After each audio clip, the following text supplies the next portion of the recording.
আমার প্রিয় ভাইয়েরা, যে ব্যক্তি কোরআনুল কারীমে শিক্ষা অর্জন করবে সেই ব্যক্তির দুনিয়াতেও লাভ রয়েছে।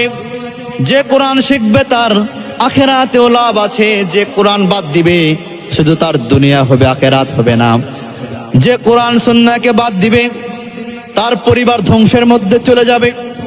যে কোরআন সুন্নাহ মানবে সে ব্যক্তির পরিবারটা জান্নাতের বাগান হয়ে যাবে। যে কোরআন সুন্নাহকে বাদ দিবে সেই পরিবারটা অশান্তির বেড়াজালে আবদ্ধ হয়ে যাবে।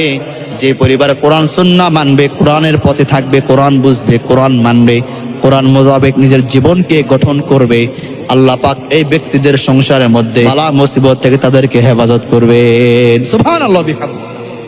আমার প্রিয় ভাইরা, সন্তানগুলোকে কোরআন শিখাবেন। যখন কোন সন্তান একবার বলে আলিফ, ওই সন্তানের 10টি নেকি অর্জন হয়ে গেছে। শুধু তাই নয় আমার ভাইরা, সন্তান যদি একবার বলে আলিফ, ওই সন্তানকে যে মুদাররিস, যে শিক্ষক শিক্ষা দিয়েছে, যতগুলো শিক্ষক শিক্ষা দিয়েছে প্রতিটা শিক্ষকের আমলনামায় 10টি করে নেকি দান করা হবে। সুবহানাল্লাহ। শুধু তাই নয় আমার ভাইরা, যে সন্তান একবার আলিফ বলবে ওই সন্তানের বাবার আমলনামায় 10টি নেকি জমা করা হবে। ওই সন্তানের মার আমলনামায় 10টি নেকি জমা করা হবে। আমার প্রিয় ভাইরা, ওই সন্তান যেই কিতাব দেখে, যে বই দেখে একবার আলিফ বলবে, আল্লাহ পাক ওই কিতাবের মুসান্নিফ, ওই মুসান্নিফকেও 10টি নেকি আল্লাহ পাক দান করবে। সুবহানাল্লাহ। কিন্তু আমি যদি বলি ক খ গ ঘ, তাহলে আমার আমলনামাকে সওয়াব হয়েছে? আমি যদি একবার বলি শরিয়া, আমাকে সওয়াব হয়েছে? একটা সওয়াবও পাইনি আমি।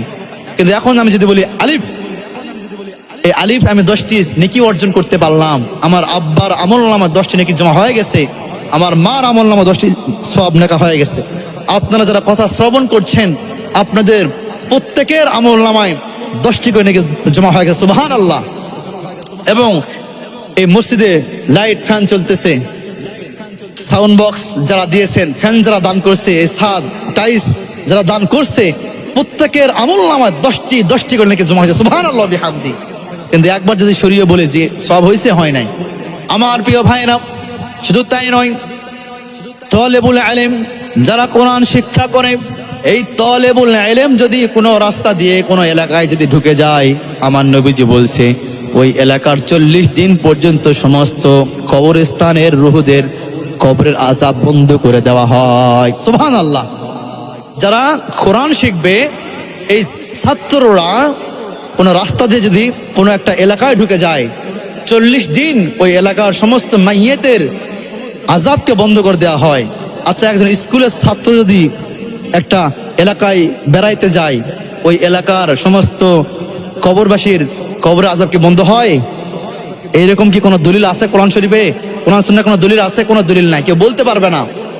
কিন্তু কোরআন সুন্নাহ শিখলে এত লাভ, এরপরে আমরা কোরআন সুন্নাহকে বাদ দিয়ে আমরা দুনিয়াবির দিকে ছুটতেছি, ঠিক কিনা বলেন? আমার প্রিয় ভাইরা, কোরআন আল কারীমের 29 নম্বর পারা সূরা মুজাম্মিলের 4 নম্বর আয়াতে আল্লাহ রাব্বুল আলামিন বলেন, আউযিদ আলাইহি ওয়া রাত্তিলিল কুরআন তারতিলা। আল্লাহ রাব্বুল আলামিন বলেন, পৃথিবীতে যত কিতাব এসেছে সব কিতাবগুলোকে ফাউট করে উপেক্ষা করে আল কোরআন আল কারীম তেলাওয়াত করো। সুবহানাল্লাহ। সব কিতাবকে বাদ দিয়ে আগে কোরআন পড়েন, আগে কোরআন, এরপরে অন্য কিতাব। 6-7 বছর ধরে কোরআনটা একটু শিখেন না ভাই, কোরআনটা একটু শিখেন, কোরআন একটু শিক্ষা অর্জন করেন। 7 বছর 6 বছর পরে কোরআন শিখে গেলেন, কোরআন অর্থ বুঝলেন, এরপরে অন্য শিখায় শিখেন, আলহামদুলিল্লাহ। আমার প্রিয় ভাইরা, শুধু কোরআন শিখলেই হবে না, কোরআন শিখতে হবে তারতিল, তাদবীর, হদর, সিফাত, রখওয়াত, এই সব সহ কোরআন শিখতে হবে। এই জন্য যদি আপনাদের সন্তানগুলি কোরআন শিখাইতে চান, যারা কোরআনের হাফেজ আছে, এই হাফেজদের কাছে আপনাদের সন্তানগুলোকে কোরআনের শিক্ষা দিবেন।